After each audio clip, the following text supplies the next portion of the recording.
À Silver Spring, dans le Maryland, la communauté Bamoun des États-Unis a donné le ton Jungwan 2026.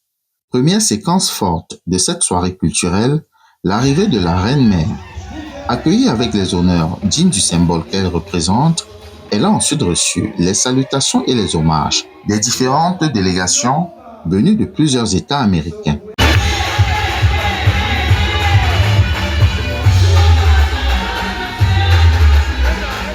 Un moment solennel avant de laisser place aux célébrations. Ceci est le fruit d'un travail de longue haleine, de nuits blanches, d'énergie. Les prestations de danse traditionnelles ont rythmé la soirée et offert au public un véritable voyage au cœur du patrimoine culturel Bamoun. Autre particularité de cette première édition Jungwan sur le sol américain, la présence de plusieurs chefs traditionnels issus d'autres communautés camerounaises. Une participation qui illustre, au-delà de la célébration identitaire, la volonté de promouvoir le dialogue, la fraternité et le vivre ensemble au sein de la diaspora. Je suis donc venu avec mon équipe pour soutenir, n'est-ce pas, déjà cette soirée culturelle et soutenir aussi le peuple Bamoun pour leur dire que nous sommes ensemble. Dans le rôle de la salle, le patrimoine culturel s'expose également sous différentes formes. Des styles traditionnels, créations artisanales et autres expressions du savoir-faire Bamoun permettent aux visiteurs de découvrir la créativité d'une communauté qui entend vivre son identité au-delà des frontières. La gastronomie n'est pas en reste.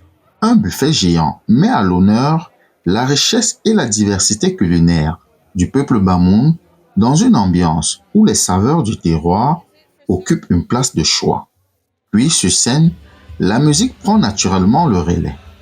Figure connue de la musique urbaine camerounaise, Fadil le Sorcier, venu spécialement du Cameroun pour participer aux festivités, annonce les couleurs de la grande soirée de gala prévue ce 15 août. Demain, ce qui va se passer demain, c'est une histoire. Et en venant demain, s'il vous plaît, ne pas me laisser les talons à la maison pour que les finissent. Parce que demain, ça va aller très vite. Au fil des heures, la soirée culturelle s'est transformée en un véritable espace de rencontre entre générations. Je suis née d'un père Bamoun et d'une maman Bamoun.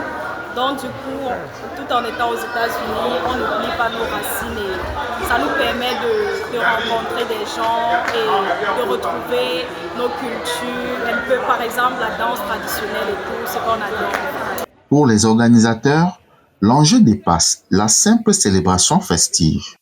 Il s'agit de maintenir le lien avec les traditions, mais surtout de transmettre aux jeunes générations un patrimoine culturel appelé à continuer de vivre même loin du Cameroun. C'est très important d'avoir un point sur lequel on peut s'appuyer quand on parle de ses origines, quand on parle de ses ancêtres, quand on parle de d'où on vient.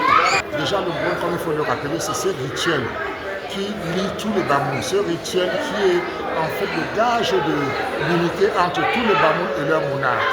Donc nous avons eu cette bénédiction que le sultan roi de Bamoun nous a béni de faire ce lancement ici aux États-Unis.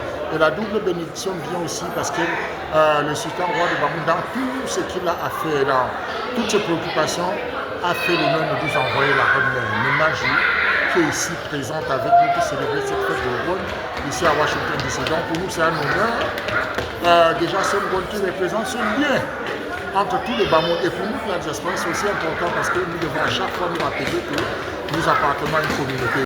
À des milliers de kilomètres du pays, le temps d'une soirée, la diaspora Bamoun a ainsi célébré ses racines, affirmé son identité et rappelé que la culture peut aussi être un puissant vecteur de rassemblement et de transmission.